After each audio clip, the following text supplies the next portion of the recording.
Hello, my name is John Rosebush. This is the next weekly broadcast for me. I wanted to come up with materials in order to have the ability to talk for an hour. I don't know if I'll make that tonight, but I come across an article, and it was a very good article. It was the top 10 environmental issues facing mankind. And I also read an article about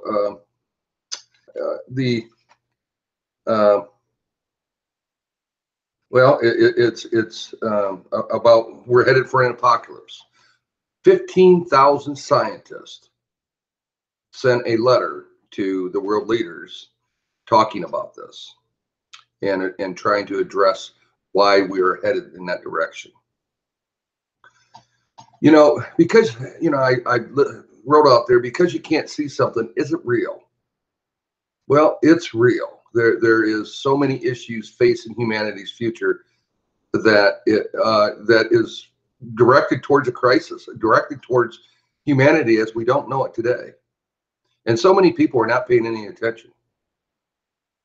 I'm glad I'm not alone in this, because I've been predicting that if we don't change directions and we don't change our priorities, we may not have a future. I've even expressed to young people, don't have children if we don't change, because this world is really headed in the wrong direction. It shows up in climate change, so that's what people have noticed, and that's what they talk about. But there's so many other issues that we're doing to our world that is you would never do it to your home. So let's start out with climate change. Just climate change alone. Our glaciers are melting. Matter of fact, I read an article this week that talked about, the glaciers are melting a lot faster than what the scientists thought. Now, why is that? The oceans are getting deeper. Actually, they're settling deeper because of the more water being added to them. So I'll read this to you.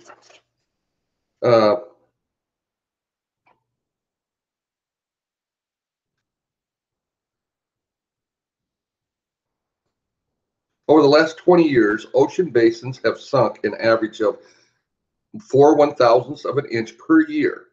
This means the ocean is 8.08 inches deeper than it was 2 decades ago.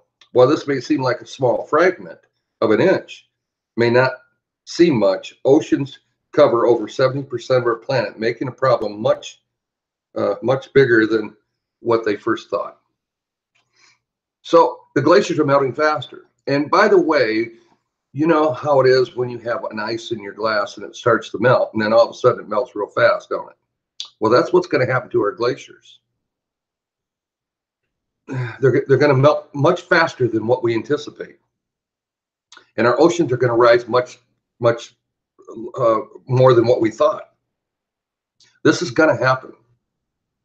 So that means that pretty soon, in probably our grandkids' lifetime, all our shorelines are going to be all gone, and many major cities are on our shorelines. So I know that's an economical adjustment, but it's also devastation for those people and for the planet. Now, this has happened in the past. This is not like some crazy idea. This has gone on before. That's one example. Another example is, all these oil predictions, and I've talked about it in the last presentation, are false. All false. They're all guesswork. The idea that we have oil companies stepping up and saying we're going to have unlimited oil is ridiculous. And they know it. One day the Middle East is going to run out of oil, and it's probably not going to be in the too distant future. What do I mean by distant future? 50 years? That's a long time to continue the Middle East to continue to supply the world oil, because that's where it's coming from. We keep having these oil discoveries. They're minor. They consume now 33 billion barrels of oil a year of a limited resource without any alarm. BP started to alarm people, and then they backed off because they're the oil industry. You know, I have a whole bunch of information here. We talk about, you know, water shortages. Today, 1/6 of the world's human population lacks access to clean drinking water. 1/6 of it. So let's see, we have 7.5 billion people. Over a billion people a year continuously don't have access to clean drinking water. And more than 2 million people, mostly kids, die each year from water diseases. 2 million people. That's a lot of people. That makes up one of your major cities. 2/3 of the global population, 4 billion people, live under conditions of severe water scarcity at least 1 month a year. 1 month a year. Heck, most of the world has water scarcity. It's popping up everywhere. Matter of fact, they're even talking about England having water shortages in the near future. You know, we keep thinking it's Africa. It's everywhere in the world. And then parts of the world like India and China have polluted their water so bad that they've caused it themselves, but we have water scarcity.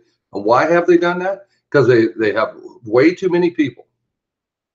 Now, we have a choice. We can either let a whole bunch of billions of people die off, or we can solve these problems. I think we can solve these problems. But right now, the solutions are not very good around the world. What else is another problem? Fracking. They're beginning to frack for energy again, and they're destroying aquifers. We see it out in the western United States. It's going to be propping up all over the world. Fracking is dangerous for water and fossil fuels. It's that simple. Regardless how many studies they do and everything else, it's showing up. And if they start to destroy some of the larger aquifers around the world, we're going to be in a lot of trouble. Imagine a world without water. We already have water scarcity. And now we're putting it in danger for fracking. And really, fracking doesn't really produce that much more fossil fuels. It's like wringing out the mop after you've let it go, you know, after you mop the floor and the whole bucket, and then you wring out the mop. That's what you get for fracking. You don't get that much more oil. The oil is being produced by traditional drilling and horizontal drilling, and so it's natural gas. So the idea that we're fracking just is it's a better recovery method, but it's very, very dangerous to all our aquifers around the world. And it used to be all companies cared about that. It seems like they just quit caring about it. Another problem, ocean dumping. Look at the Pacific Ocean.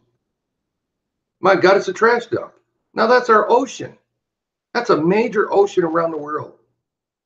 We've turned it into a trash dump. They say it's because, you know, storms, etc., but it's also dumping. Let's face it, and nobody seems to care except a couple kids have been trying to recover some of the plastics. But the world, hey, you know, you can't make any money at it, so they just don't do it. And that's another major issue. All our solutions, all our problems attempting to be solved is done by private companies that the only motive they have is making a profit. Or maybe they have another motive, but that is that's the strongest motive they have. Can I make a profit at it? It's another reason why we haven't solved the energy crisis, which I have, because I'm not attempting to make a profit off of it. You know, most people, when I first started out, we were able to create energy from river flow right off the bat, but it wasn't significant. So it had just been another energy invention that I put out there that says, oh boy, I can make some money on it. Not really solving anything. So instead, I spent the last 13 years working on it. 13 years. Improving it, changing it, modifying it. Actually being able to actually create a huge amount of energy, very cheap, and then making it another 3 years the most efficient and that can solve all our energy problems around the world. Now, what happens to that? I don't know yet. You know, I can capture, let me go over it again, 1.5 billion foot-pounds of torque in one location. Now, I can capture a lot more than that, but that's the way we unitized it. Why do we unitize it like that? Because then we take that and we cut that in half for mechanical losses and for unknowns, which there are no more unknowns. So really just mechanical losses, which means it's extremely conservative estimate. But so that gets us to 1 gigawatt of electricity. Now, 1 gigawatt of electricity, we're used to handling that amount of electricity. We are also able to improve the distribution capabilities of it, where now we think we can implement that in 1 or 2 or even 3 million places around the world, which means it's almost unlimited. It's very distributed, and it solves all our energy needs around the world. It'd be enough power to do anything imaginable for humanity. I built a prototype. I have all the engineering. Everything's solved, and it's really very close to being the most efficient design that there could be for generating energy in this fashion. How did I do that? I solved the ebb factor. What's the ebb factor? That's the backwash that goes beyond river flow, and the reason why we've never been able to, if you hold something up in a river, the water surrounds it, and then there's not that much energy to be captured. And then we applied leverage. And what type of leverage do we apply? 50 to 1, just so the engineers know a little bit more. It works. We know it's been verified by multiple engineers, but they're unknowns and they're very close to me. That's the only people that have seen it. I have 3D drawings. Oh my gosh, state of the art. How do I keep that private? I bought a laptop. We did the 3D drawings on that laptop. It's never been hooked up to the internet. Can't be hacked. So it's kept private. Prototype was developed in 8 or 9 fab shops, and they were I used fake names and paid by cash, and then assembled it myself. So that way nobody knew what the prototype looked like. All this stuff was done in secret. It was all paid for. This corporation, Worldwide Development Corporation, owes no money to nobody. Has never borrowed any money or anything else. I have no baggage, none. I'm just waiting for leaders of the world to step up. And I am talking with leaders of the world right now. I'm hoping sooner or later here they step up. We need to get this going. The longer we wait, every day we wait, humanity is headed for doomsday. And that's what by the way, that's what those 15,000 scientists sent to world leaders. They didn't do it by accident. They didn't think, well, doomsday is not a good word for it. They're very intelligent people. They're trying to tell the leaders of the world, hey, we're headed in the wrong direction. Mankind's headed for an apocalypse. So what do the world leaders do? Ignore. Businessmen trying to make a profit.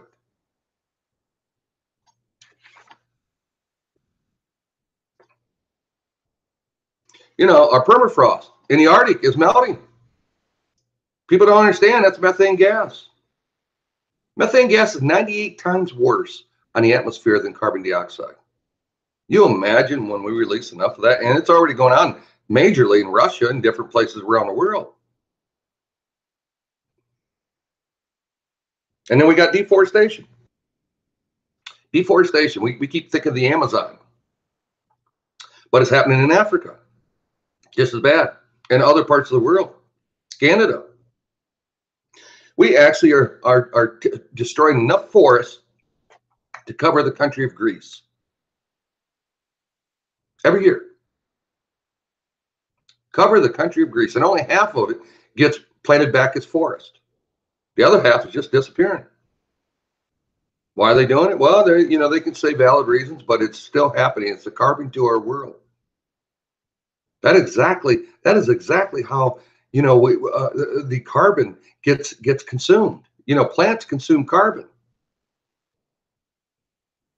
We're losing all that.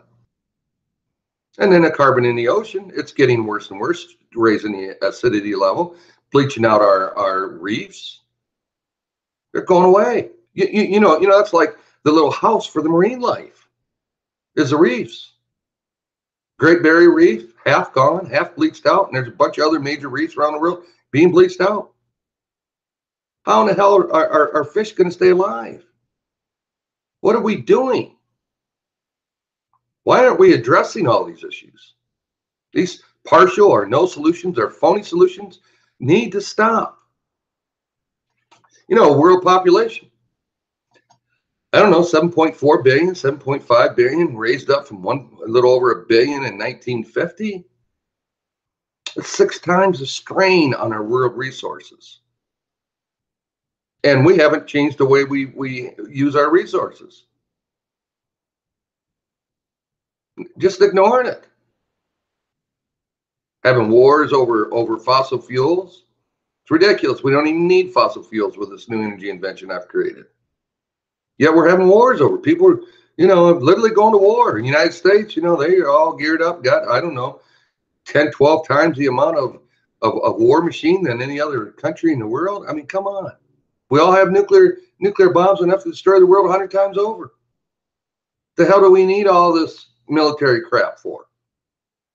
My God, if we went to war against another nuclear power, destroy the world anyway, with all the ships and all the tanks that you could produce. Matter of fact, the United States is producing a whole bunch of tanks up in Minnesota, and they're out in the parking lot.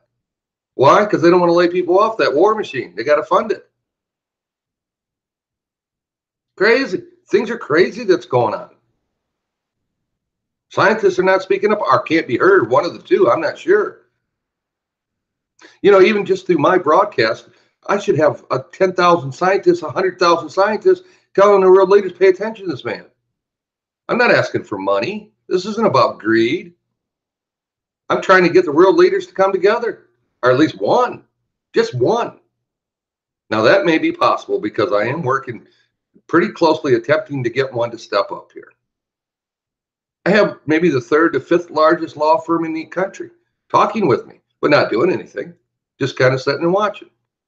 I don't know if it's fear. I don't know if they're afraid. I don't know if it can't be my credibility, because I tell you what, I met with a couple of them and they were very impressed. My credibility is intact. I know what I'm talking about. We have a president now that, he's trying to make money off hotels in Washington, D.C. It's crazy stuff. And, are we going to shut the government down? All this ridiculous stuff. So I have nobody to go to unless I go to a foreign country, and I'm attempting to do that. I talked with GE 2-3 months. The man knew that I was a responsible person, that I probably knew what I was talking about. Backed away because they were fearful. Fearful of what? Their technology they have today, which is wind, which is a complete ridiculous joke. But they backed away. GE and Siemens put out challenges to everybody all the time. And when they're challenged, they go run and hide in a closet. It's really, to me, it makes me laugh, but a lot of people don't know about it. Go hide in a closet from a challenge. Yet they issue challenges all the time. The last one just recently, transportation, something about transportation with Siemens. I challenge them. What do? Go hide in a closet. Fearful of me, one man, because I have solved the energy problems around the world, and they're afraid they're going to lose their industry. Oh my God, they're going to have to change. Well, it's going to come one way or the other. The idea that they're hiding in closets like children. Crazy. They keep talking about how much technology they have. Well, you know what? And now they come up with this, software technology that is supposed to do so much, right? Well, my technology won't even need software. No, it'll be automatic. We'll power this planet just like as if no big deal. Don't need all that technology. Don't need all that ridiculous stuff they've got promoting, And then what are we doing? We're installing wind and solar. You know what wind and solar is like? Like the Indians back in the old days doing rain dances. Is the wind going to blow or isn't? Maybe someday we'll have a prayer meetings to make sure the wind blows and the sun shines. We're gonna power our world a lot based on wind and solar. Well, maybe rain dances will get popular. They sold pet rocks for a while. Maybe we can, have rain dance, things for GE and Siemens. I need to say that again, because that's the technology they're pushing. It's really just to make money because they know how ridiculous it is. What else we got going on? The inequities around the world. Worst in history. Worst in history. You imagine, here we are in the 21st century, doing rain dances for wind and solar. Inequities are worst in history. Paying our actors are all worth, I went out and looked at an article this week, all of them are worth $300, $400, $500 million. Actors, they're not contributing anything except a movie. Yet that's where our priorities are. We're paying those people big, big dollars. Then we have a few people like Jeff Bezos and Microsoft, Bill Gates, and Warren Buffett. You have to go to them and plead with them and beg them for funds for projects. That's that's their philanthropy, that they want to give it away, but you got to beg for it. And then they want all the, Bill Gates did this and Bill Gates did that. And then we got these actors, and we got these pro sports players, $100 million contracts. And then we have all billions and billions of people all around the world, poor as hell, can't even hardly survive. And these are our priorities. United States, what they just do? Hell, they just gave tax credits to the top 1%. They want to make them richer. I guess this really has become an oligarchy type government around the world. I'd give this to the world if it wasn't for all this crap. And really, I'm trying to give it to the world anyway. What I'm attempting to do is help the poor and rebuild a middle class. And all these businesses, they don't make any sense. If you had a large middle class around the world, you imagine the level of business that would take place with almost unlimited energy with my new energy invention, and with transportation at will, because it'd be about a quarter a gallon on average for the price of a gallon equivalent of energy. And then if we recycled all the products so they'd have all the materials, you imagine the explosion in business. It would make today look like as if we're back in the dark ages. We could build such a dynamic world. Oh my God, it would be insane how much of a dynamic world we could build. And clean and sustainable. If we talk about, intermittent energy, which I've talked about many times, intermittent energy, based on rain dances. And then even when wind does blow, there's gusts and lows. It isn't just a constant stream of wind. So even when you do get energy, it's up and down, up and down. Same with solar. Cloudy day, oh my God. Solar panels on a house really don't save hardly anything, because the utility company can't depend on it. And unless they can predict it, you need a steady flow of energy. So what happens is it's just wasteful. It's just almost all wasteful energy. And then they put in a 100 megawatt battery in Australia and bragged about it recently. Bragged about it. Didn't include it in the cost of their solar and wind, but bragged about it. And what does it do? It stores enough energy for, I don't know, for 10 hours or 24 hours. I don't know what it is. It isn't very long. And why do they do that? That's for transition because when they have all this intermittent energy and we don't have a constant flow, they're going to make up for it with batteries. Now, 100 megawatts sounds like a huge battery, right? Well, it lasts about 20 hours or so. And imagine if the sun don't shine for a couple of days or a week and the wind don't hardly blow. Just cloudy for a whole week. Oh my God. So you can't get rid of any infrastructure. The battery's just meant to try to handle the intermittent energy issues. It isn't meant to do anything else other than that. The wind don't blow and the sun don't shine for a week. Oh my God. I mean, if we were counting on that battery to solve the issues and we start getting rid of infrastructure, you can imagine what would take place, right? Run out of energy. I could imagine telling a big city, well, next week, we'll get the power on by next week. Our world don't operate like that. And fossil fuel depletion is taking place, regardless what they say about oil. Same with natural gas. There is a limited amount of it. And coal too, we know that.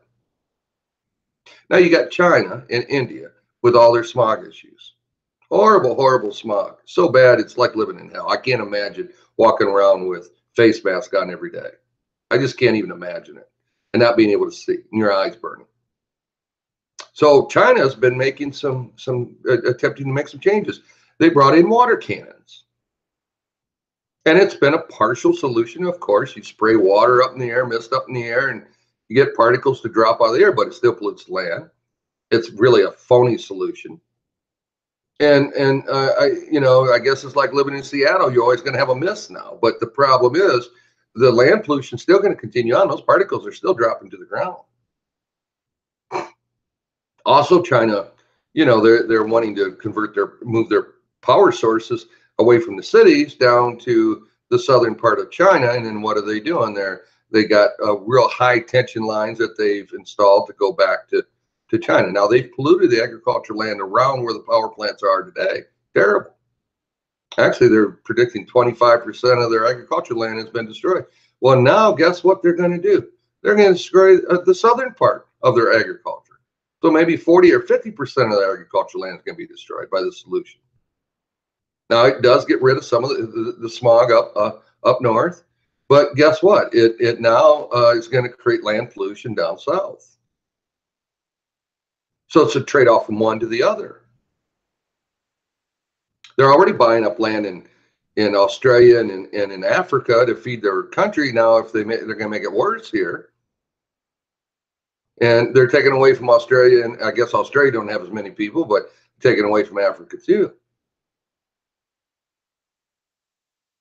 In India, I don't know what they're doing there. They're just trying to hang in there, I can tell you. I feel bad for India because India hasn't made the transformation China has, which I don't think China's done. It's done horrible at transformation, but India hadn't even started hardly.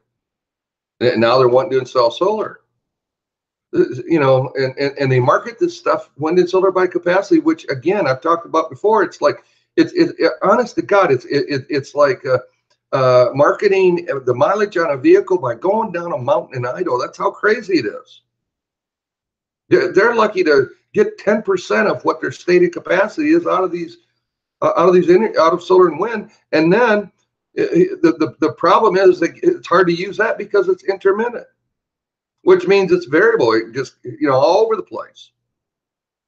And hell, with all the smog, the sun doesn't even get to the solar panels. I'm trying to help. I literally am trying to help humanity build a sustainable planet. Then a potential nuclear war, and we're filling up our dumps, and now they're wanting to burn the trash in the dumps for energy. Well, of course, the trash in the dumps is going to burn for energy. Hell, most of it is oil-based. Plastic's oil-based. We need to be recycling that plastic, by the way, all of it, so we can preserve our virgin oil for future generations. Every day that goes by, we're hurting the human race going forward. Every day. Every single day. And those scientists, that letter they wrote, that's a true letter. 15,000 scientists ain't just a couple scientists. Doomsday. Their article is named Doomsday. They didn't do that on purpose again. This is real, folks. I don't care if you can see it or not, it's real. This stuff is facing humanity.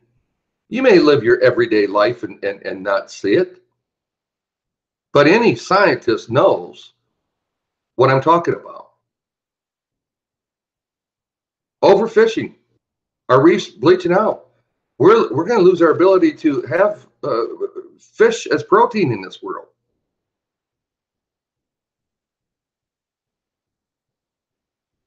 Do we have to be at a precipice for maybe the potential for mankind to destroy itself before we wake up? Is that where we're headed? We all have to wait for a total precipice of the destruction of mankind, and then we all wake up, and by then it might be too late. And if it isn't, it really, really hurts future generations, the humanity going forward, just tremendously.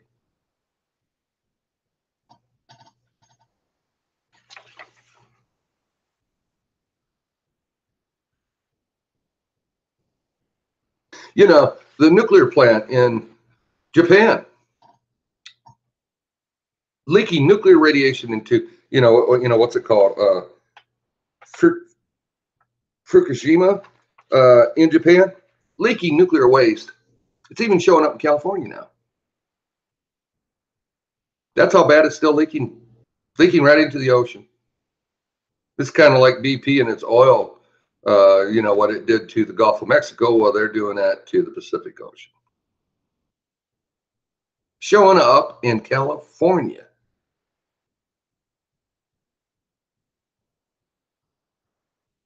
So we have a dump in Pacific Ocean. We have radiation in the Pacific Ocean. What's next? That's just the Pacific Ocean. China, the Sea of China, you know, I'm sure is in pretty bad shape. Matter of fact, they have an oil tanker that went out, and there's a hell of a lot of oil that leaked into that sea also. And still, well, they don't know what to do. They don't know how to clean it up. It's a disaster also.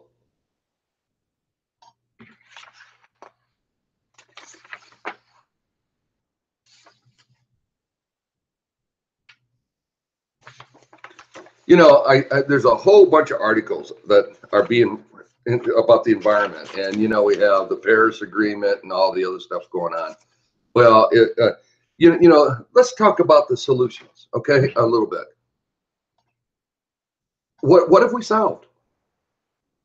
Try to name have we solved the glaciers melting? No. Have we solved smog? Well, you know, if you think water cannons is the solution, you know, partial solution, that I guess you could put a, you know, on a solution basis, you know, a very tiny percentage of it.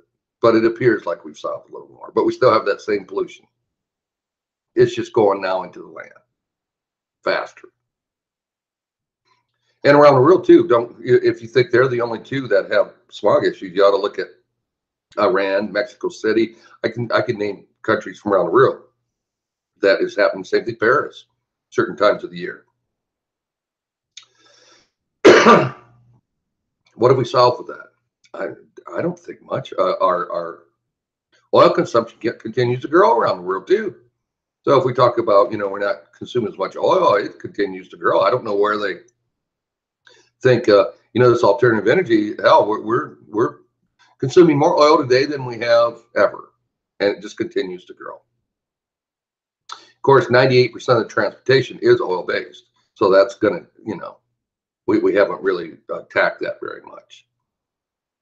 Heck, we haven't even attacked the amount of energy that we consume each year. Amount of electricity we consume each year is growing faster than the alternative energy that we're installing. So truthfully, even coal and natural gas is increasing. And as we increase natural gas, we're doing it from fracking, and and I can bet a dollar to a penny that we're causing more issues with the aquifers. Many countries have banned it, some have not, but now they're all, you know, jumping on board because we need energy. You know, imagine a world where, I mean, literally unlimited energy. Because I can show the world how to create 1,000 times the amount of energy we consume today. 1,000 times. And we never need that, but that's the potential of it. For a very cheap price. Fraction of the cost. That's what they're so afraid of. I mean, we could build desalination plants around the coastal lines where 60% of the people live. Everybody, enough fresh water for everybody on the planet. Plenty of fresh water. Transportation at 25 cents a gallon equivalent around the world. No more smog. Climate change being reversed. No more wars over oil. Solutions to almost every problem that we have. Oh, and cheaper than anything we've ever seen. That's what they're afraid of. Cheaper. Fraction of the cost. Sustainability of the human race, which is, you know, without that, everything else is a mute point anyway. A mute point. The hell, if we can't sustain the human population, what does it matter?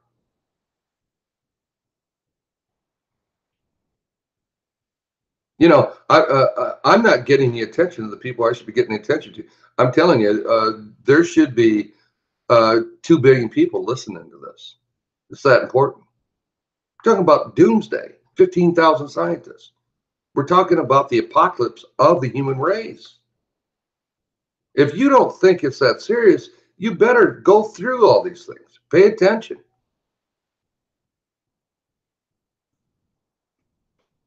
All the technical work that I have, it's all done. I'm kind of just sitting here waiting for leaders to step up.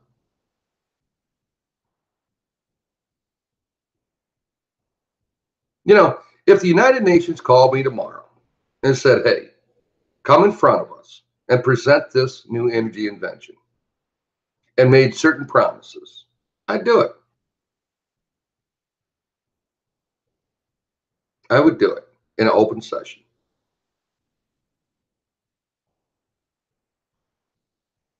I'd also do it the way I'm attempting to do it, which is to get with a major country, bring in GE and Siemens, or one of them at least, and a very large law firm, and try to protect it from all the greedy, ridiculous people to help the poor and rebuild a middle class around the world, to create a healthy world along with a sustainable planet. I mean, that's all I'm attempting to do. It's not complicated. But instead, we got this, in the United States, we got President Trump, President Trump, President Trump. Who cares about President Trump? All about greed, corruption, and everything else. I could less care. I'm trying to bring the world leaders from around the world together to benefit mankind, not to compete with them.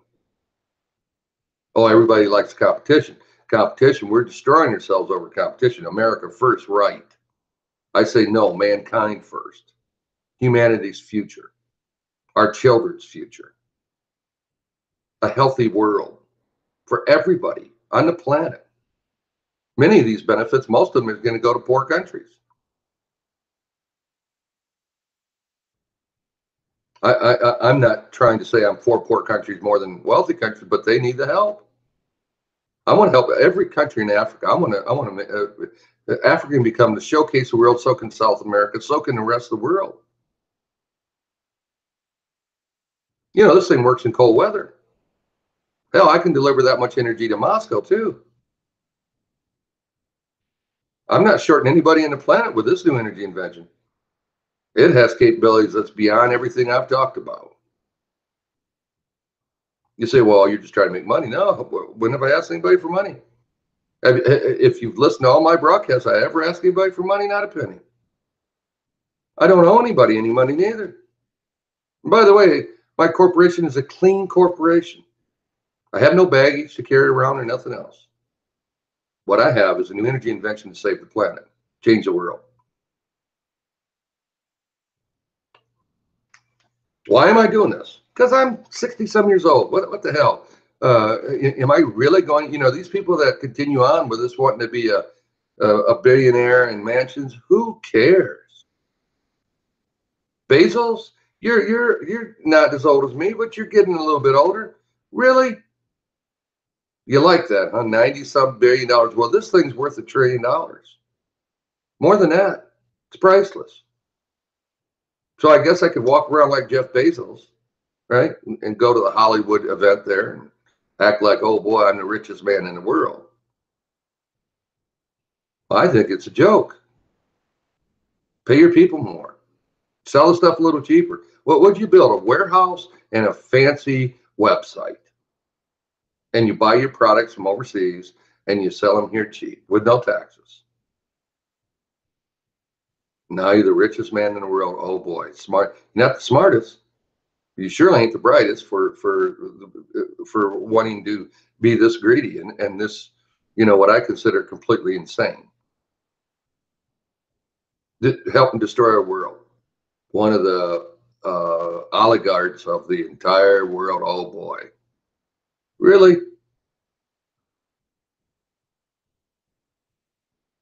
It's hard for me to believe that I haven't had. I've had poor African countries email me and want to partner with me, but I can't just work with one poor African nation. I can't do it. There's too much corruption and they don't have enough credibility, etc. I wish I could. I'm for them. I just can't work with just one.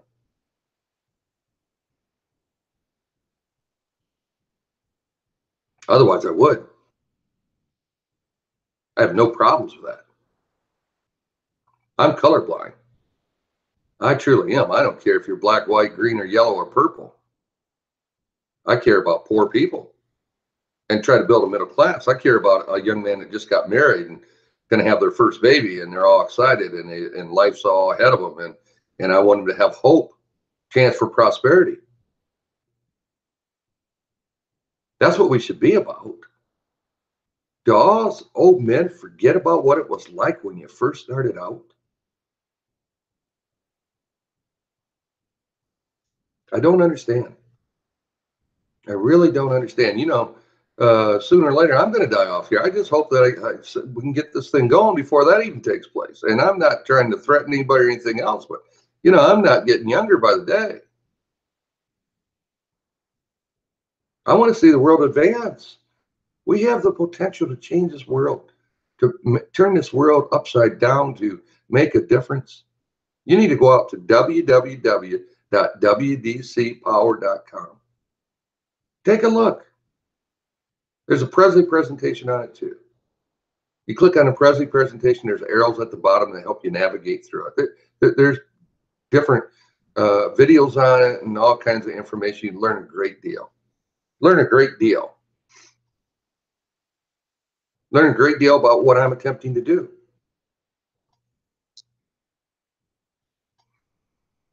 We can do this if we all come together. We need to come together as humanity, even. I keep putting these videos out there, and I'm doing my best to get the word out. I need everybody watching this to tell a friend, and to have that friend tell another friend. We can change the world.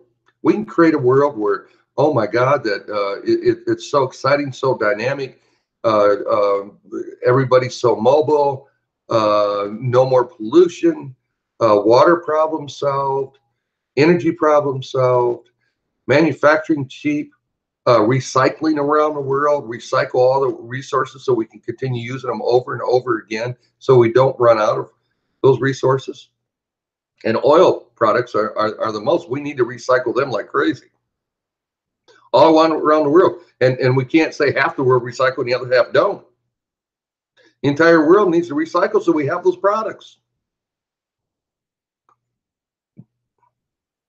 I've explained in previous videos how we can implement this in a very a very capitalistic way. We don't have to turn into socialism to do these things. Every one of these solutions can be done in a capitalistic way. Just has to be honest capitalism, not this crony capitalism that we got going on today. We have to have true benefits go to everybody. Now, is that socialism? It don't have to be. But we have to respect all kinds of work. We have to make sure there's a place for everybody on the planet. We can do these things. They're very possible in humanity. United States come about. It was a miracle back then. Today, we can transform the world in the same way into a miracle transformation. We just have to have people of goodwill, honesty, and integrity to make that transition.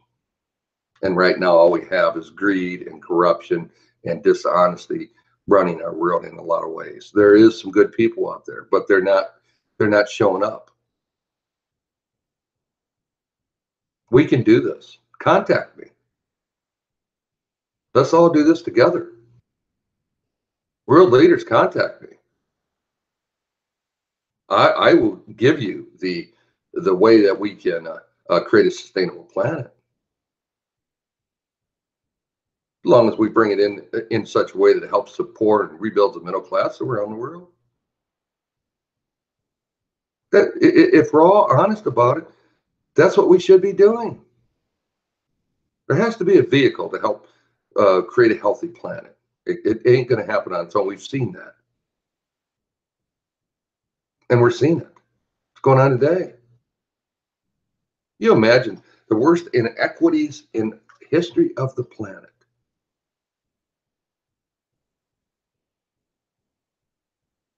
And I don't even know how we start to talk about being healthy. And the direction, going back to what I talked about, name solutions that we're doing. Wind and solar are not really making hardly any impact at all. If you go out and take a look at the blend of energy being generated in this world, you'll find out that wind and solar is still a tiny, tiny fraction with all this hoopla that we've had over the last dozen years or so. Because the real energy being produced from it is not what the capacity is. It might be 10, 15% of it. And then again, it's being wasted.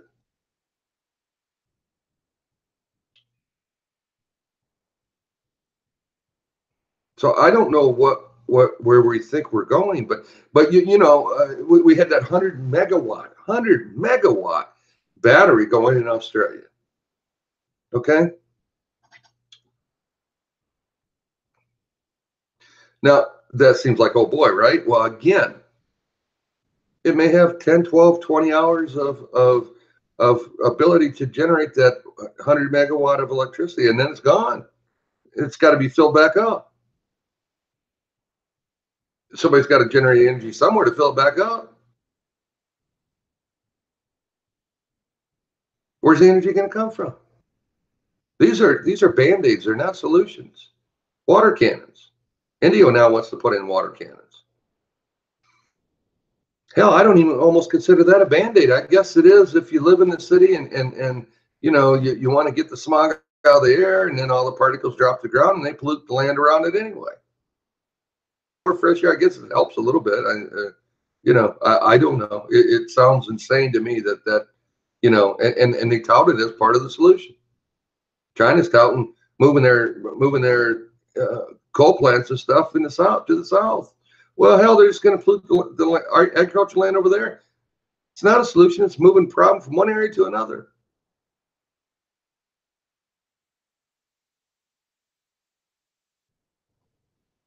Well, I think I'm about ready to end the broadcast. I hope you've enjoyed today's conversation. By the way, there was one other article, Environmental Issues of 2017, that should make you worry. So the first one's public health. So, these are more than just energy, but energy solves so many things. Land management, herbal sprawl, waste disposal. We talked about that. What's the next one here? Let me go through this.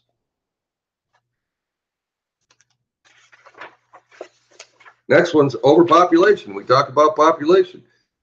Somehow we're going to have to curb that a little bit. I'm not sure how that's going to take place. China tried to do it, and with the one child, and everybody thought they were the most horrible people in the world. But loss of biodiversity. As we deforest, we're losing more and more of our animal population. We know that. And then you got ridiculous people, killing rhinos and stuff for their horns and stuff. I mean, and dust. We got water scarcity and water pollution. Well, we discussed that, and it's bad. It's not partially bad. It's really bad. What's the next one that we have here? Pollution. Well, we have pollution.